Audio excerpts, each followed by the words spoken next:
Olá, sejam muito bem-vindos a um bate-papo promovido pela CAPSE. Hoje a gente vai tratar de um tema que gera muitas dúvidas, mas que é crucial para qualquer investidor, que é o imposto de renda, né? Tanto no Brasil quanto no exterior. A ideia hoje é a gente esclarecer dúvidas sobre declaração de investimentos no mercado internacional, de investimentos como PGBL, né, da Previdência, imóveis, a variação cambial e também sobre situações do dia a dia que impactam diretamente a declaração e que às vezes as pessoas não sabem exatamente como fazer, como, por exemplo, serviços médicos ou algumas outras despesas de trabalho, né? E para esse bate-papo, a gente tem dois especialistas hoje com uma baita bagagem, né, para nos ajudar a discutir sobre esse tema. Um deles é o Daniel Rodrigues, que ele é contador, sócio-administrador da JFF Consultoria Contábil e Empresarial, né? Ele trabalha aí desde 2009. Possui MBA em Controladoria e Finanças pela Unicinos e atua há mais de 17 anos na área contábil, com foco em consultoria para pessoas físicas, imposto de renda, planejamento tributário e assessoria especializada em assessores de investimentos, né? E também temos o Fernando Cruz, também é contador, também é sócio da JFR Assessoria Contábil e Empresarial, já desde 2009, com MBA em Controladoria e Finanças pela Unicinos. Tem mais de 40 anos de experiência, né, no setor financeiro, foi diretor contador da Sólidos Corretora de Valores por 24 anos e atualmente atua também como consultor na Simpol, com forte atuação em finanças e governança corporativa. Então, pessoal, muito obrigada, né, pela presença aí de vocês. Gostaria de começar, né, com uma dúvida, daí vocês dois aí fiquem à vontade para se complementar, responder um, responder outro depois, quem tem à vontade, que seria como é que funciona o benefício fiscal do PGBL na declaração do imposto de renda. Perfeito. O PGBL é uma aplicação de previdência privada, né? Ele tem finalidade de, vamos dizer assim, fazer uma poupança, né, previdenciária para o cliente, se ele quiser resgatar no futuro, né?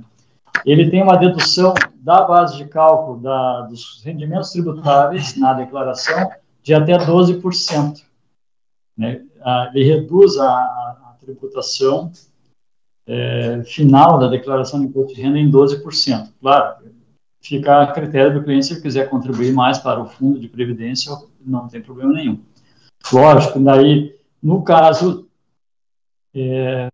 quando ele efetuar o resgate, se ele estiver optado pela tabela do imposto de renda, ele vai ter a tabela do imposto de renda aplicada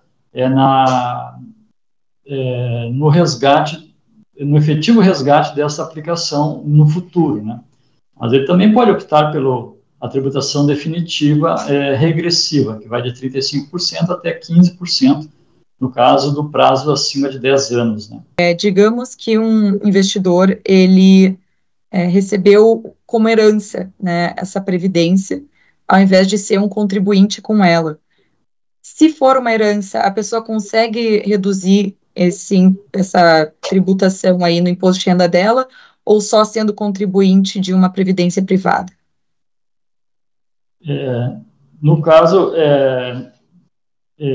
de herança, né, no caso de constituir uma previdência privada, já na constituição da previdência privada, tem que indicar quem são os beneficiários, no caso que essa pessoa vier a faltar no futuro, né? Se vier a falecer, se tiver que alguém herdar essa previdência, né, já deve ser destinada lá. No caso de VGBL, que é um plano de previdência de mais longo prazo, o VGBL ele não entra em inventário, tem essa vantagem de, com a documentação em mãos, o herdeiro ele simplesmente vai na instituição financeira e transfere esse recurso para o seu nome. Não há incidência de imposto, né? Imposto de transmissão, no caso de herança, né? Como segunda pergunta aqui, a gente tem em relação à questão do pessoal que gosta, né, de comprar ações, gosta da Bolsa Brasileira, que é uma pergunta relacionada a como e quando eu devo declarar minhas operações na Bolsa Brasileira. É sempre necessário emitir o DARF? Aqui mais aquele sentido de, por exemplo, desde investidores que estão começando, né, que começam ali comprando ações Petrobras, enfim, da Vale, né, querem começar a investir no mercado de renda variável. Em que casos que esses investidores eles devem, né, declarar, enfim, sempre devem declarar, mas no caso, quando que eles devem emitir o DARF relacionado à compra e venda de ações na Bolsa Brasileira? É sempre ou não é sempre? Como é que funciona essa questão de tributação? Eles têm que, operações acima de 40 mil reais, né, precisa ser informado todas essas operações, né. Dentro das operações, quando há operação de venda, tem a incidência lá de um imposto de renda na fonte, de 0,005%, que ele já é um indicativo para a receita de que a empresa, que a pessoa fez operações na bolsa, não é? Seria importante ela ter um acompanhamento mensal dessas operações para verificar se houve lucro ou prejuízo nessa venda, né? E havendo lucro, gera-se então um imposto a pagar, que ele tem que ser recolhido via DARF, com vencimento até o último dia útil do mês subsequente, certo? Então, esse acompanhamento ele é importante ser feito mensal, né? Não é tudo apurado na declaração de ajuste anual, tem que ser feito mensalmente. Lá na ficha de renda variável, tem todas as operações, as colunas, se operações normais, que tem incidência de 15%, se for day trade é 20%, né? Depois tem uma outra ficha que é de fundos de investimentos imobiliários, que também tem incidência de 20% à venda, né, desse fundo. Então, ele vai gerar na ficha de renda variável lá o imposto a pagar, deduzido já desse IR que é retido na nota de corretagem, né? Então, essa apuração ele tem que ser feita mensalmente, ou através de um consultor, um especialista, ou através da contratação aí de um software que vai apurar, através dessas notas, se houve prejuízo ou não, né? Havendo prejuízo, ele pode utilizar para compensação no mês seguinte, né? Então, ele não vai perder esse prejuízo, vai poder fazer a compensação. Mas tem que ser feito mensalmente, né? E depois levar essas informações todas para a declaração do imposto de renda do ano seguinte, né? Então é importante. Eu, na minha visão, eu recomendo, geralmente, as pessoas jovens aí que estão começando a operar na Bolsa, que já façam a declaração, já incluam isso para se habituar com a sistemática dessa tributação, desse manejo dessas informações para a declaração de imposto de renda, porque a pessoa obtendo resultado positivo, né, em pequenas operações, em seguida ela poderá ter 40 mil reais, mesmo ela operando menos do que esse valor, ela poderá já atingir esse valor e já está habitualizada com a apuração desse tributo, né? Ou, claro, se não sabe, ter alguma informação, uma orientação de alguém, né? De um contador ou de um colega do mercado financeiro. Muitas instituições já até fornecem isso gratuitamente para seus clientes, né? E os prejuízos, eles não prescrevem. Colocando na declaração, será compensado sempre que tiver operações com lucro acima de 40 mil reais. Até pouco tempo atrás, o limite era 20 mil. Digamos que a pessoa tenha lucro no primeiro mês e tenha prejuízo no segundo mês, enfim, né, vai aí acontecendo o ano inteiro. Então, quando essa pessoa for declarar e ela tiver ali apurado, ela vai ter emitido o DARF todo mês, né? Então, todo mês ela vai ali emitir o DARF, porque senão ela vai ter uma multa, né, por ter esse lucro e por não emitir esse DARF. Mas no final do ano, caso ela tenha também prejuízos, ela consegue essa restituição do imposto de renda. Então, é isso que a pessoa vai ter ali no final, quando ela conseguir acabar de declarar o imposto de renda dela. É isso? Complementando, se a pessoa em determinado mês, o primeiro mês, ela começou a operar em janeiro, por exemplo, né, ela teve lucro, ela na venda acima de 40 mil reais, se ela apurou um ganho, então incide no mercado à vista 15%. Então, até o final de fevereiro, o último dia útil, ela deverá recolher este DARF. Supomos que em fevereiro ela tenha prejuízo, e aí ela continua operando em março ela obtém um outro lucro, ela já compensa esse prejuízo apurado no mês anterior. Então, durante o ano, ela já vai compensando, né, e vai zerando. A nossa recomendação é que isso seja controlado numa planilha, né, por exemplo, de Excel, né, para alimentar depois o preenchimento da declaração do imposto de renda. Essa perda desses ganhos, né? Quando tiver ganho, e lá no imposto de renda já tem que colocar lá, o campinho lá tem lá, DARF pago, já para preencher se ele foi pago. Né? Ou se ele será pago, ele deverá ser preenchido também. Né? Ocorre muito que a gente auxilia clientes que recolhem o tributo em atraso, porque o fato gerador de janeiro de 2024, o vencimento foi em fevereiro de 2024, mas muitos vão apurar o imposto agora na entrega da declaração, então tem que ser recolhido o DARF com a multa e juros, né, em atraso.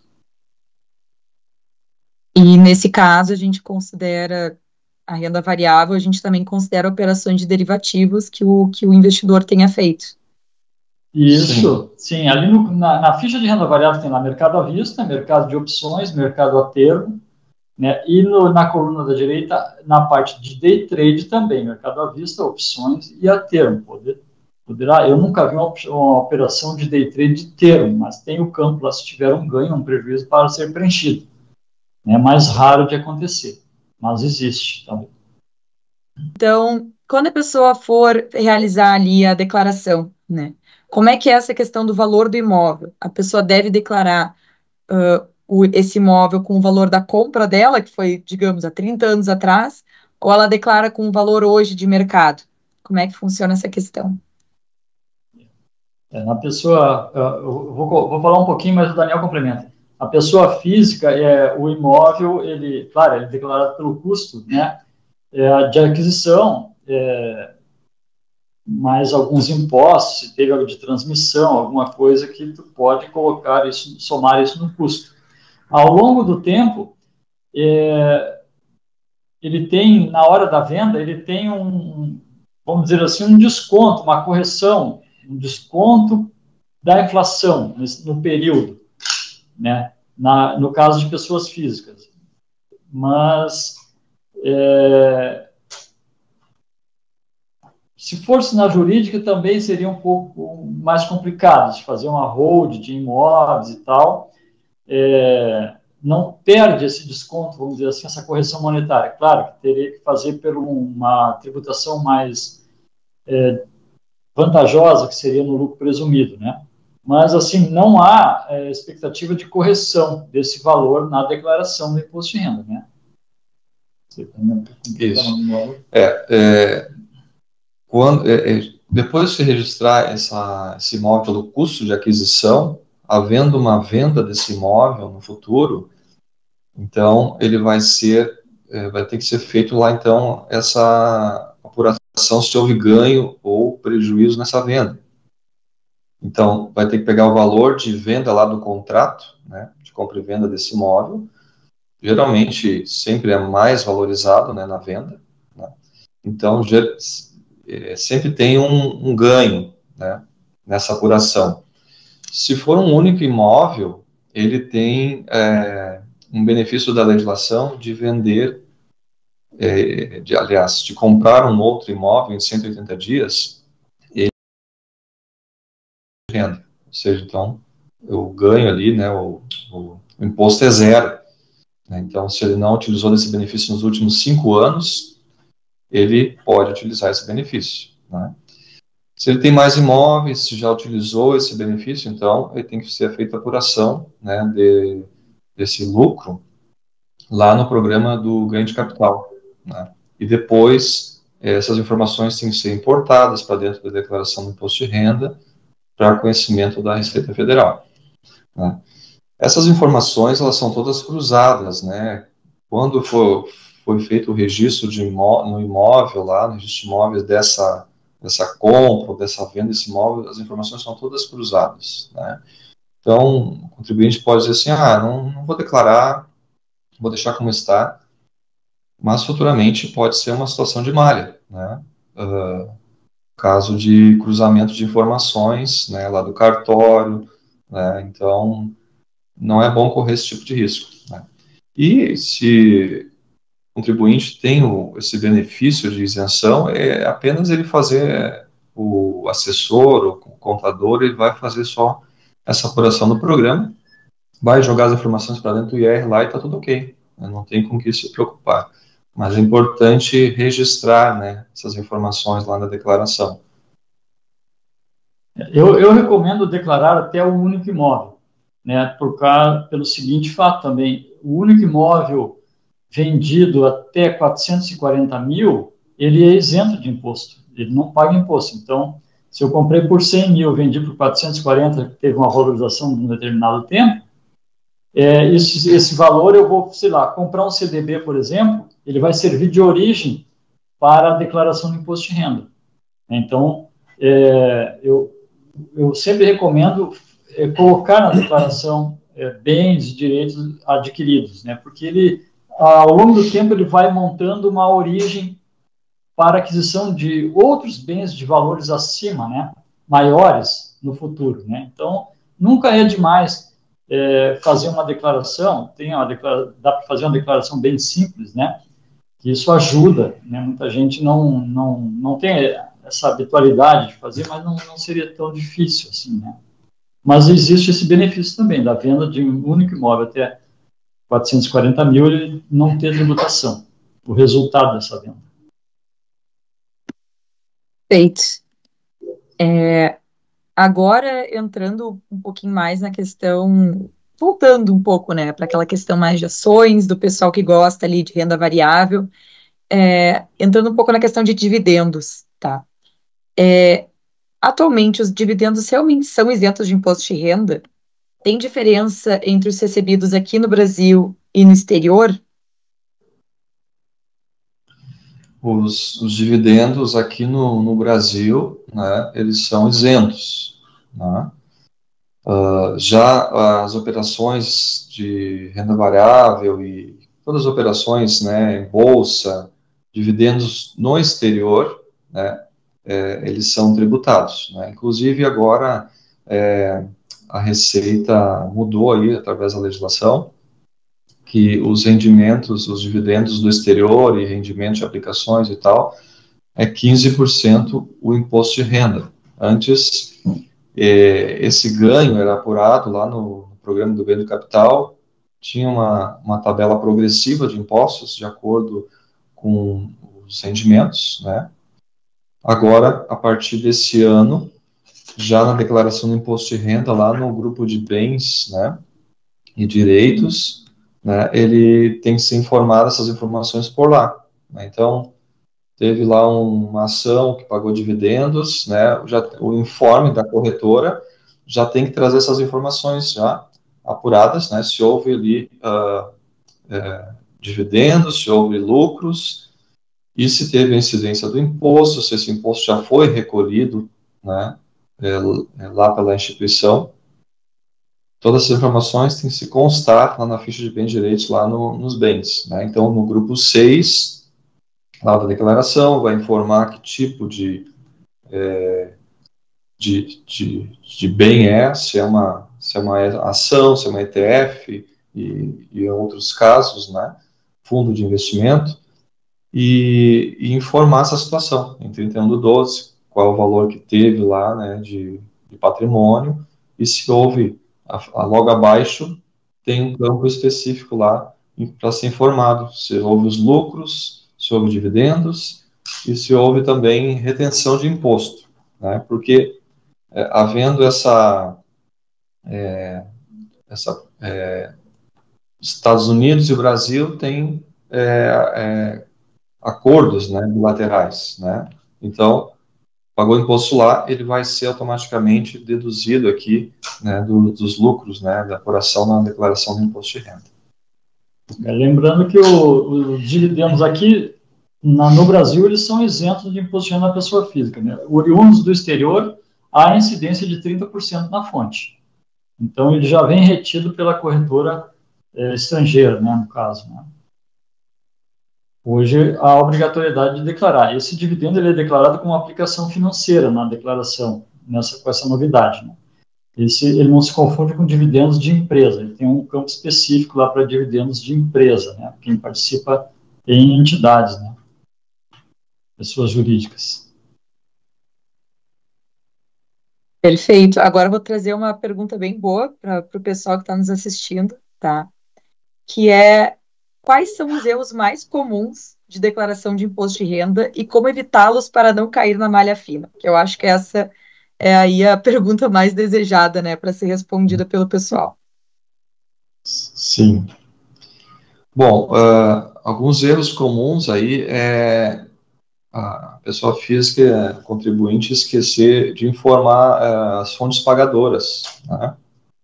Hoje, atualmente, você pode acessar lá o portal da Receita Federal, lá no ECAC, né, com a senha do Gov, né, tem seu selo prata ou ouro, né, que é permitido acessar as informações. Lá você pode já fazer uma conferência dessas informações, né, pode consultar lá as fontes pagadoras, né, coloca lá na pesquisa, lá, fontes pagadoras, e já buscar todas as fontes pagadoras.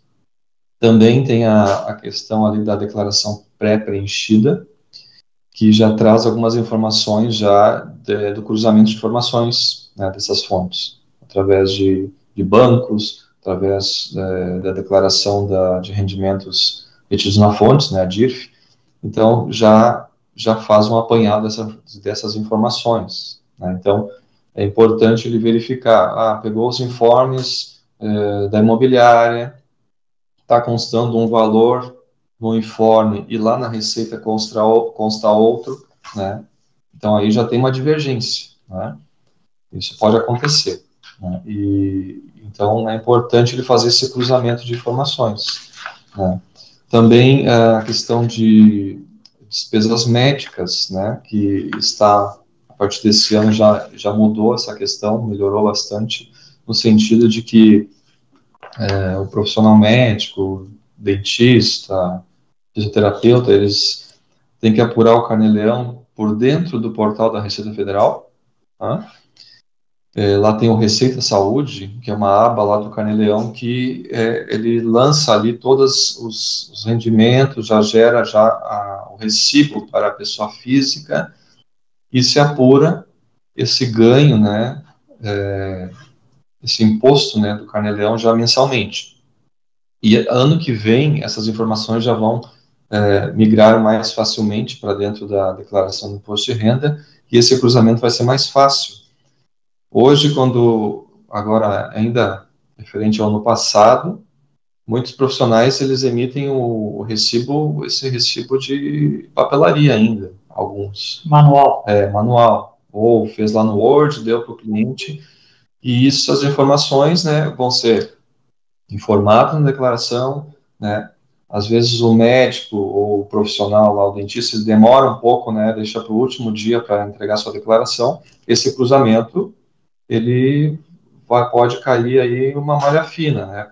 Por quê? Porque o contribuinte declarou já essa despesa e o médico ainda não. Então, pode haver uma malha fina aí antecipada, né? Já alertando ali. Mas, quando o profissional for enviar essas informações, automaticamente o sistema vai cruzar e ele vai, né, processando e caindo essas pendências. Ainda assim, pode restar lá pendências de despesas médicas, né, que talvez a Receita, por algum cruzamento, não tenha essas informações, vai pedir para o contribuinte retificar essa declaração, ou ainda, né, não havendo esse cruzamento, vai ficar retida a declaração e, posteriormente, ele terá que anexar os comprovantes dessas despesas, né, para, no caso, processar totalmente, né, a declaração da pessoa física, né? É importante guardar a documentação, vamos dizer assim, né?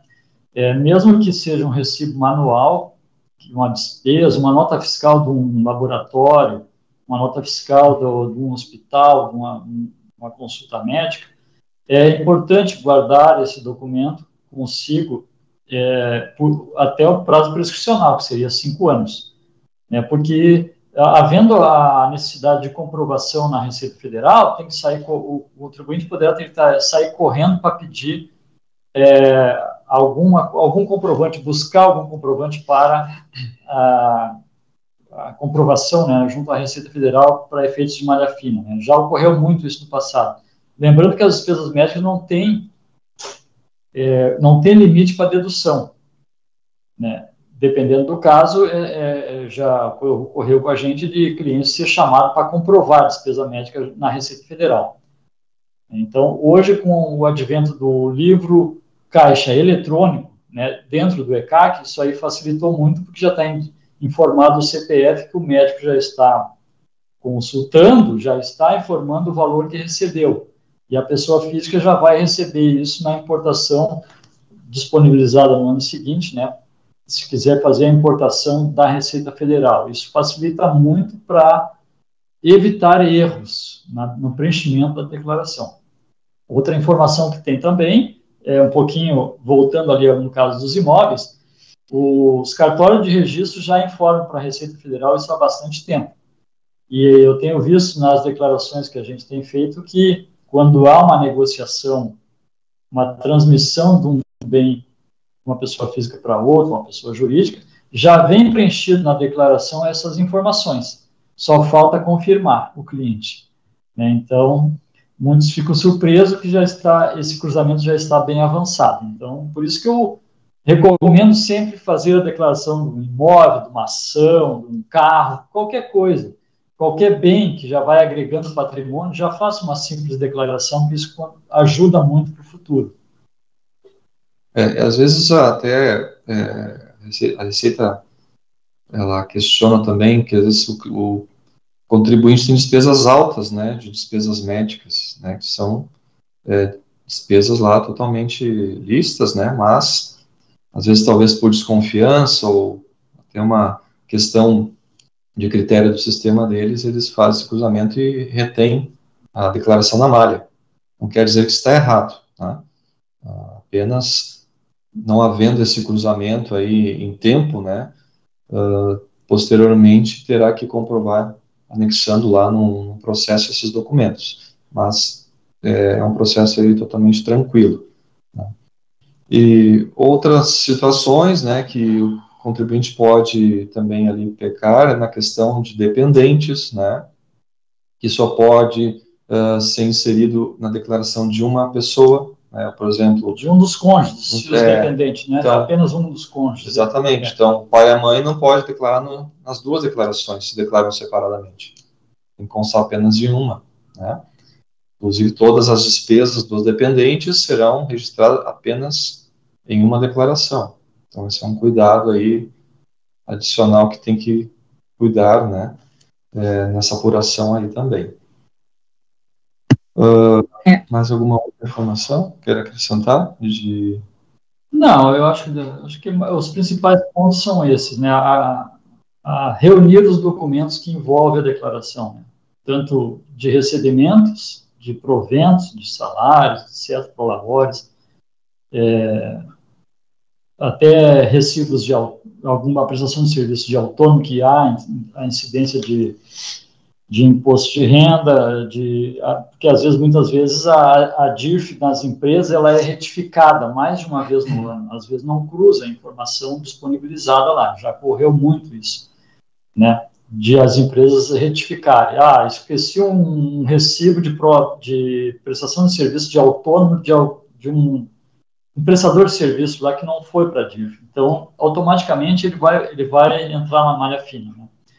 Então é bom ter a documentação em mão, apesar que tem muita coisa cruzada hoje disponível na Receita Federal.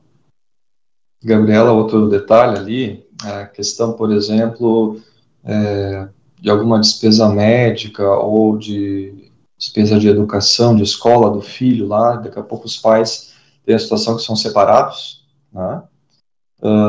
Então tem que fazer um combinado, né, de quem é que vai declarar o filho na sua declaração, né?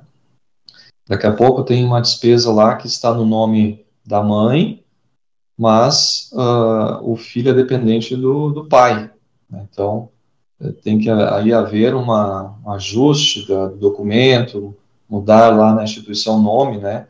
Embora, às vezes, o pai que tenha pago a despesa, mas seja o nome da mãe, né? Então, esse cuidado é bom ter para evitar aí uma malha fina desnecessária, né? Pode ocorrer. Às vezes, pelo valor de dedução ali da despesa de educação ser um valor baixo, né? Talvez não tenha assim tanto problema, mas pode acontecer, né, em casos desse tipo assim também. E para finalizar esse primeiro bloco, quais são os benefícios de se fazer o imposto de renda com o contador em relação a fazer sozinho? Eu perguntei para as pessoas certas, né? Bom, a pessoa ela pode até ter já fazer a sua própria declaração, né, há bastante tempo, né, acompanhar as novidades todo ano, as mudanças na legislação, ela pode, por si mesma, fazer sua declaração. No entanto, havendo malha fina, né, se não por algum desconhecimento de alguma informação e tal, é importante ter um profissional, né, de confiança, né, para orientar ela nesse sentido, né. O profissional ele é qualificado, né, já está por dentro de todas as mudanças, informações, para que não ocorra esse tipo de situação, que não quer dizer que não vá ocorrer, mas a gente já sabe, no caso ali fica mais fácil de saber os caminhos, né, para a resolução desses problemas, dessas pendências, né. Então, são várias informações que têm que ser inseridas na declaração, então, o contribuinte tem uma declaração com bastante informações, né, ele pode pecar em algum aspecto aí, né. Tem a questão da evolução patrimonial, que tem que ter um cuidado também, em questões daqui a pouco, tem muitos bens lá declarados, mas não tem a origem necessária para isso, ele não se dá conta disso. É uma situação de malha, né. Então, é importante que tenha um profissional junto, né, do contribuinte ali, da pessoa, para orientar várias situações nesse sentido e fazer os ajustes necessários. No caso de falta de origem, por exemplo, eu saí de uma situação de 100 mil e a minha casa está por 100 mil, está desvalorizada e ela vale 500 mil. Eu simplesmente vou aumentar 400 mil na declaração, né? Eu já recebi uma notificação, um cliente me mandou, a Receita pedindo a justificação desse aumento, dessa variação patrimonial, que a pessoa não teve rendimento para justificar, sei lá, uma construção, por que ele aumentou o valor da casa, né? Aconteceu recentemente isso aí, ele recebeu a notificação lá no ECAC, né? Nem foi por via impressa, assim, pelo correio, né? E aí ele se obrigou a fazer uma retificação, a voltar ao valor original da casa por falta de origem. Então, ele simplesmente fez uma retificação, ele não foi autuado pela Receita, mas ele foi notificado para justificar. Então, isso é importante, né? Claro que o contador está mais habituado com esse preenchimento, né, da declaração, mas também tem o conhecimento tributário do dia a dia. Nosso facilita muito para auxiliar, né, os contribuintes. Os contribuintes que têm muita operação, volta e meia ele vai, vamos dizer assim, se apertar, né, em algum detalhe e ele vai acabar consultando um colega ou chamar até um contador para auxiliá-lo. E assim, não vamos puxar a brasa para o nosso assado, não é tão caro hoje, né? Tem muitos profissionais disponíveis no Brasil, não sei mais o número de contadores, há um tempo atrás era 400 mil, né? E não é tão caro para fazer uma declaração correta num escritório, num profissional contábil, num profissional liberal, se for o caso, né? Olha, acho que tá vendido peixe também, né? Mas Agora, então... Eu falo isso, até só cortando a live um pouco, a live não, a gravação, né? Só para fazer um parênteses, Gabriela. Os meus clientes que estão comigo hoje, 99% são clientes que eu tirei da malha. Eles receberam a notificação em casa. Então, alguém ligaram lá para a empresa, pediram uma indicação. Quem é que pode me ajudar, né? Até clientes da nossa corretora, hoje estão comigo já há 15, 20 anos. Né? Mas, assim, eu peguei eles numa situação de malha. Né? Clientes até que fez o RERCT há uns anos atrás, né? Que é aquela repatriação de capitais no exterior, de bens e aplicações, imóveis no exterior. Ele fez a declaração com um escritório de advocacia em São Paulo, mas ele acabou esquecendo uma fonte pagadora de aluguel. Por uma fonte ele foi para a malha. Então, quando ele me procurou lá na empresa para fazer uma revisão na declaração dele, quando plugou o certificado digital que a gente abriu, na declaração do ano anterior, eu disse, seu Leandro, o senhor está na malha. Ele, sabe, levou um susto. Pegou o celular, ligou para o escritório. O que eu faço? Antes eu disse para ele, basta retificar. Mas como ele tinha feito o REPT, em 2016, né, da entrada de capitais do exterior, a declaração, ele ficou com medo de ir para a malha fina e ter que comprovar tudo. Né? E agora já prescreveu, já processou a declaração. Então, é só um exemplo que eu estou citando, assim, de clientes que a gente atende, né? Então, os meus são todos oriundos, quase todos oriundos de malha fina. O pessoal precisa resolver o problema, né? É melhor contar com o profissional do que tentar ali colocar embaixo do tapete. Exato. E até também evitando uma futura autuação da receita, né? Daqui a pouco uma renda lá que não foi declarada, passou o tempo, não fez a retificação no tempo adequado, vai ter incidência de uma multa aí de 75%, né? Alguns casos aí bem mais que isso. Então, fica uma dívida bem cara às vezes. Então, barato sai caro. Essa semana, uma cliente que eu faço a declaração dela já há algum tempo também, que ela estava em malha, ela me fez o seguinte questionamento.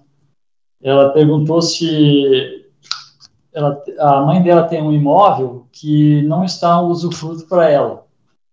E aí ela me fez a seguinte pergunta: o que é mais fácil, o que é mais econômico? Fazer uma doação da mãe para a filha ou fazer uma venda?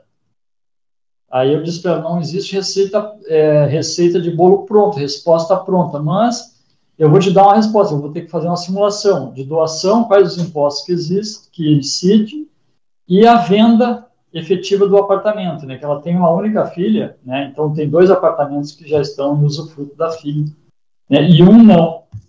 Então essa é uma situação bem interessante para quem quer fazer um planejamento tributário, talvez de uma economia. Talvez não seja interessante fazer a venda para a filha, porque a filha não vai pagar para a mãe essa compra, né? Ou vai deixar em aberto, vai pagar no futuro, e depois, lá mais adiante, vai herdar esse mesmo recurso que ela pagou para a mãe. Talvez seja mais econômico fazer já de imediato a doação. Claro, inserir o ITBI, o TCMD, né, que é o imposto estadual. Aí, no caso, tem que colocar na balança, ver o que seria melhor para o contribuinte. Né? Mas são dúvidas, assim, que surgem no dia a dia nosso. Não, perfeito. São essas as dúvidas que daí o pessoal precisa realmente de uma ajuda profissional, né? Não tem como ali fazer uma consultoria. Eu tenho visto isso bastante, até para complementar, a população brasileira está envelhecendo, então está tendo muita transferência patrimonial. Sim. Né? Constituição de empresas, de holdings patrimoniais e também transferência em usufruto ou até doação de imóveis, muito tem ocorrido no Brasil, bastante, tendo em vista que os estados estão com projetos aí de aumentar a tributação sobre transferência de imóveis, né? O plano é aumentar, né? De heranças, exatamente, transferência de doação e herança. A intenção dos estados é aumentar a alíquota em até 20%, até o limite de 20%. Então, poderá ter uma carga tributária mais adiante mais elevada.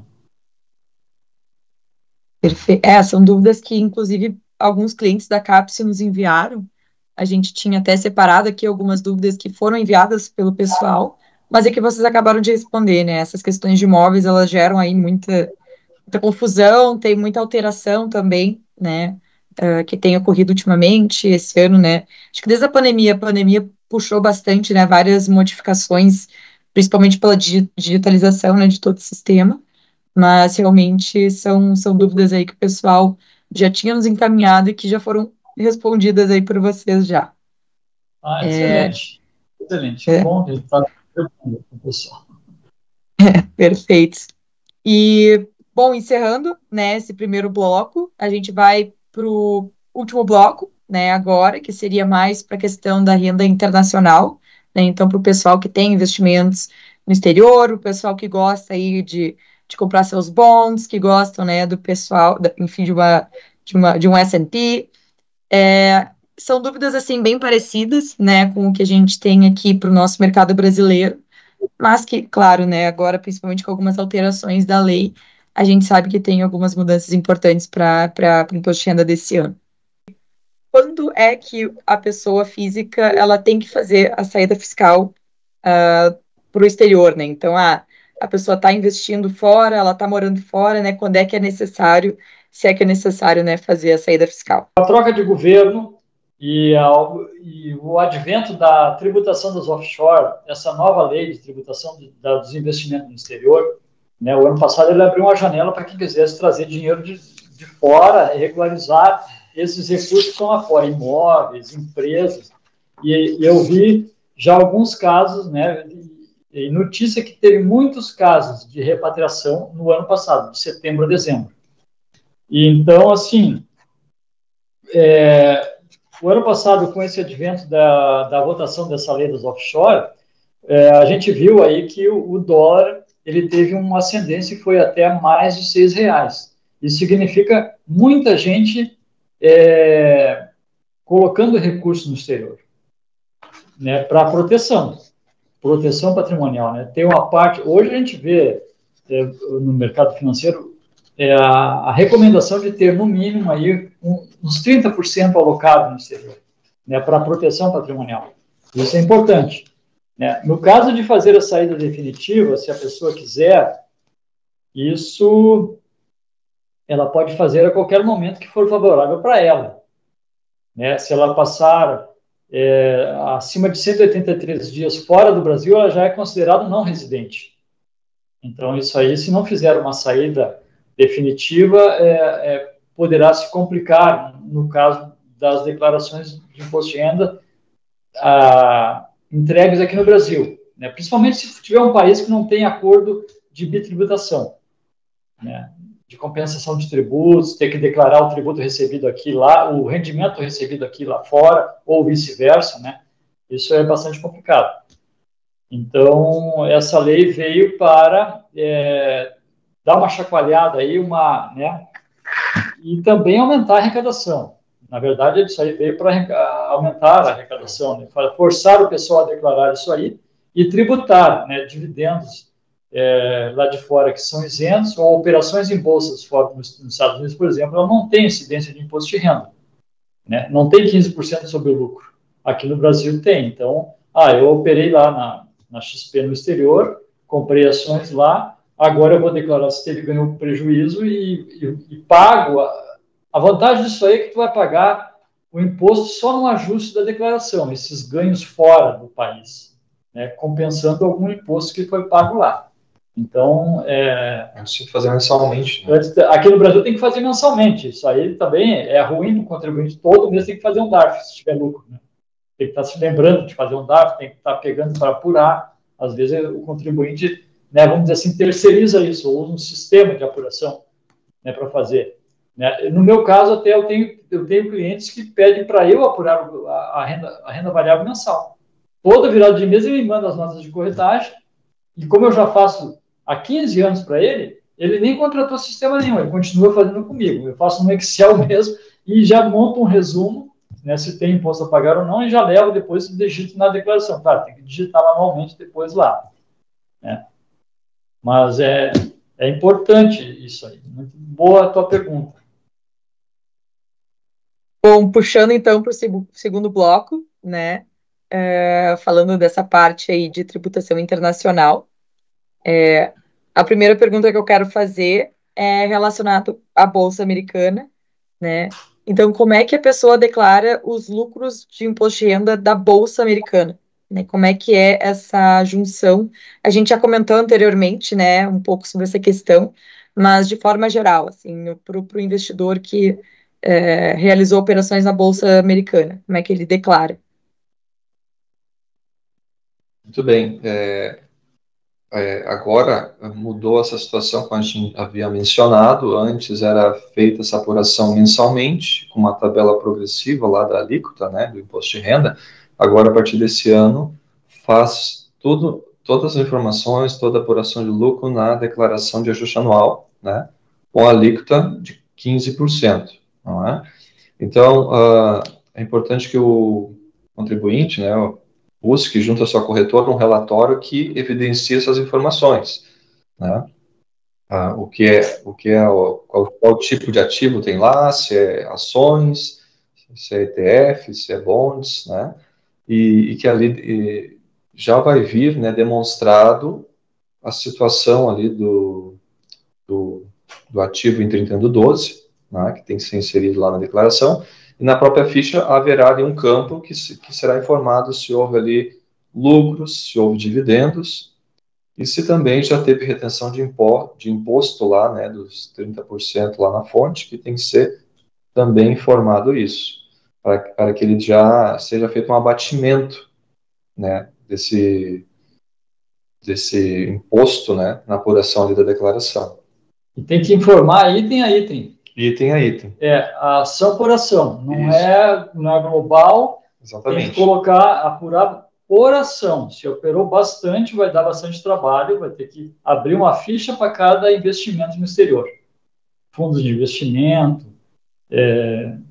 ações, aplicação de renda fixa. Tem que abrir uma ficha para cada item e apurar ali. Claro que lá no programa ele dá um resumo depois da apuração, né? Vai sair um DARF só no fechamento da declaração.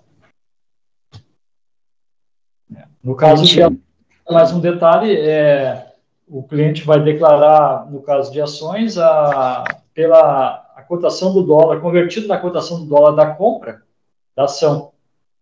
Né? No caso quando vender, a cotação de vendas, né? Quando ele apurar o lucro, né? De 31/12, no caso, né? No caso da venda, é a cotação do final do ano, 31/12. Então, tem essa variação intrínseca aí da compra e da venda que vai estar no resultado. A próxima pergunta é bem parecida, bem nessa linha, assim, que é uma situação hipotética, né? Por exemplo, tem uma posição no exterior com valorização cambial, mas eu ainda não vendi. Eu preciso pagar imposto mesmo assim? Se teve somente a variação cambial. Não há necessidade. A legislação deixou aí claro que não haverá incidência sobre a variação, né? Somente no momento em que houver ali a venda do ativo, certo? Só no momento da alienação do ativo, exatamente. E mais uma informação também, a variação monetária de negócios de moeda física, por exemplo, compra e venda de dólar, até 5 mil dólares, ele está isento do imposto de renda. Mais uma informação para os clientes também. Sim. Ótimo. E aqui, se encaminhando já para as últimas perguntas, né? O imposto sobre o ganho de capital no exterior é calculado com base em dólares ou em reais? A gente já tem perguntado, né? Vocês já têm respondido nas próprias respostas, né, de vocês. Sobre outras perguntas, a gente já está, né, já está meio que respondida essa questão, mas para a gente deixar registrado aqui, então, se o imposto sobre o ganho de capital é calculado em base em dólares ou em reais? É calculado em dólar, ok, mas tem que ser feita a conversão pelo dólar, né, no momento lá da alienação, tá? ou então se recebeu dividendo no momento em que foi creditado esse dividendo, né? O Banco Central usa ali o dólar Petax, que é uma variação média, né, do dólar, então tem que ser feito essa apuração dessa forma. Então, tem que ver o custo, né, de aquisição, o dólar lá que foi feito a compra, né, na época, cotação de compra. Com a cotação de compra, e depois pegar, então, a data da alienação, né, do fato gerador ali, que haverá também essa variação. Então, pode ter, o dólar pode estar ali com valor baixo na data da venda, e ele pode, talvez, até ter um prejuízo, né? Sim.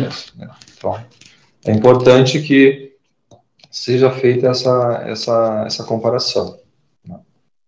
O cliente vai ter trabalho. Quem opera no exterior, ele tem que ter uma planilha de controle, né? Comprou, já vê a cotação do dia da compra, a cotação média Petax lá no Banco Central, já faz a conversão do valor. Já deixa ali uma planilhazinha ação por ação. Na hora de vender, já coloca qual é o valor da venda que fechou o Petax daquela operação de tal ação, né? Ou um resgate de cotas, um resgate de aplicação financeira. Já converte lá. Então, tu já tem ali em dólar se teve ganho de dólar ou não, né? Aí, lá na declaração de imposto de renda, esse valor em dólares converte por 31 de dezembro e apura o valor em reais. Ótimo. E uma dúvida um pouco semelhante também, tá? Numa outra situação hipotética, digamos que nosso cliente foi viajar para o exterior, então foi para Nova York, foi conhecer Nova York e voltou com saldo em dólares, tá? Se esse cliente tem um saldo parado em moeda estrangeira, parado numa conta no exterior, essa pessoa precisa declarar ganho e perda financeira? Como é que funciona essa questão com o imposto de renda brasileiro? Não, se essa conta não é remunerada, né, ele pode declarar. Ele nada impede dele declarar que ficou um saldo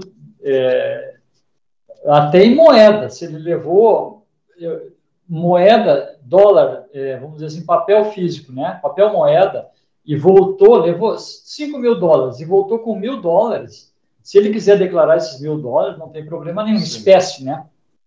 Não tem problema nenhum. E se for, no caso, em conta corrente de instituição financeira, se ele não for remunerado, essa variação ela não incide imposto de renda, variação cambial. Mas seria importante o cliente também declarar, nada impede dele declarar. Bom, então, é uma pergunta relacionada a qualquer valor, né, de ganho de capital. Então, se qualquer valor de ganho de capital tem que ser declarado nos Estados Unidos ou tem um mínimo que tem que ser, que poderia ser deixado de fora? Exatamente. Perfeito. Tá. Então, até 35 mil reais, né, tinha um limite anteriormente, né, de rendimentos no exterior que era isento.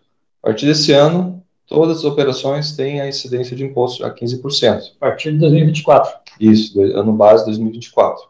Né? Então, tem que ser todas as operações realizadas na Bolsa Americana, independente do tipo de ativo, tem que ser feita a apuração, a declaração de ajuste anual e fazer a apuração do imposto, certo? Então, sendo residente aqui no Brasil, ou tem o domicílio fiscal aqui, mas mora lá, né, não ultrapassou o limite lá de 183 dias fora, ele tem que fazer, né, essa declaração aqui. Né, tem que apurar esses ganhos aí. Isso também vale para criptomoedas também, né? Com criptomoeda comprada lá fora, não há isenção. Deve ser apurado também os ganhos na apuração na alienação, né? O ganho, se tiver, né? Ganho. Bom, agora para a gente fazer o fechamento, né? Queria agradecer vocês dois pela presença, pelos esclarecimentos. Foi extremamente rica essa conversa.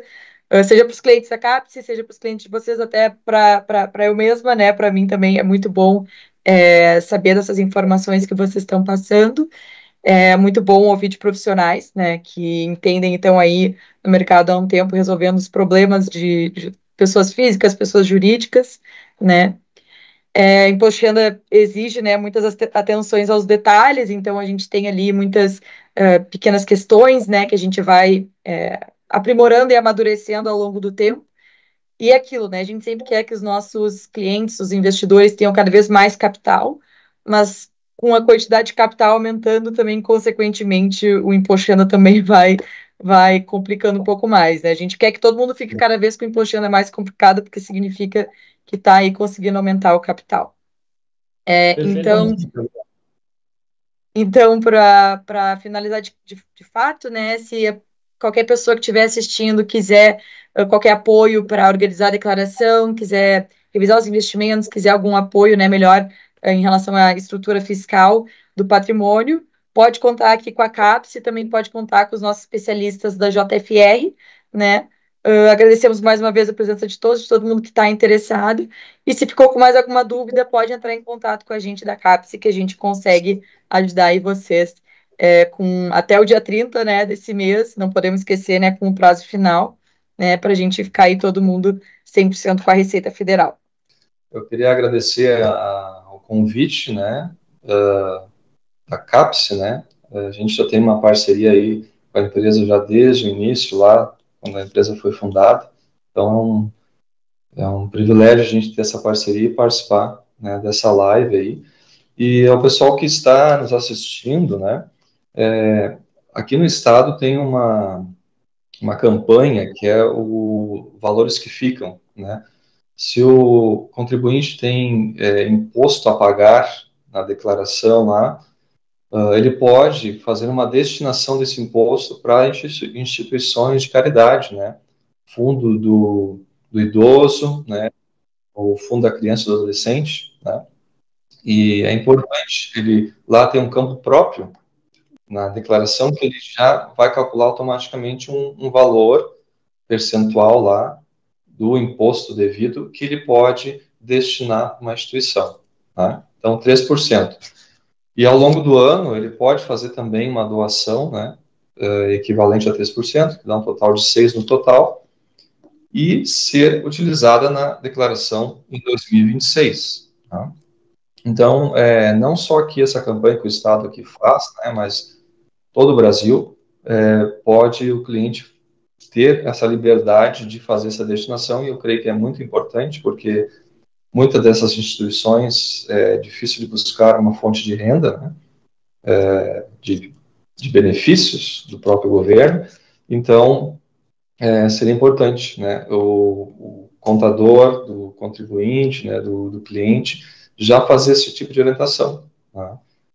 Porque é um imposto que fica muito mais fácil, né, de vir para o Estado, para a instituição que precisa, que tem um projeto legal, né, então eu acho interessante essa orientação quando for feita a declaração, que tem que ser na declaração completa, né, com desconto simplificado ela não tem essa condição, mas o contribuinte que tem rendimentos, tem bastante despesas médicas, né, e que utiliza essa declaração completa, ele pode utilizar, né, desse recurso aqui para destinar. Vai ser gerado um DARF, né, em separado, né, um referente à doação que ele está sendo destinado e outro, o DARF é o do imposto, que ambos têm que ser recolhidos até o prazo final, né, final do mês, 30 de maio.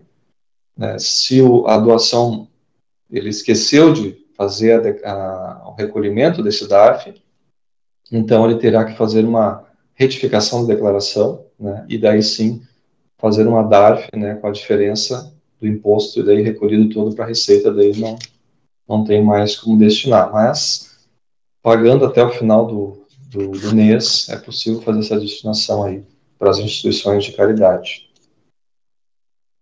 Eu também queria agradecer a oportunidade de vocês terem nos convidado para fazer esses esclarecimentos. Espero que a gente tenha contribuído, né, com informações e estamos à disposição. Um recado para o cliente que ele não precisa se desesperar, se apavorar, se entregou uma declaração errada, né? basta fazer uma retificação correta, né?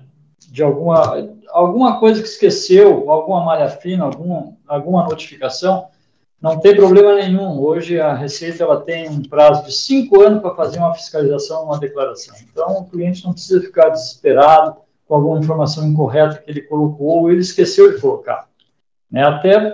Até para aumentar a sua restituição, né? Em alguns casos até aumenta, né? O cliente esqueceu um recibo, uma nota fiscal, sei lá, eu esqueceu o colégio dos filhos. Então isso tudo contribui para uma melhor, né, realização da sua declaração de imposto de renda.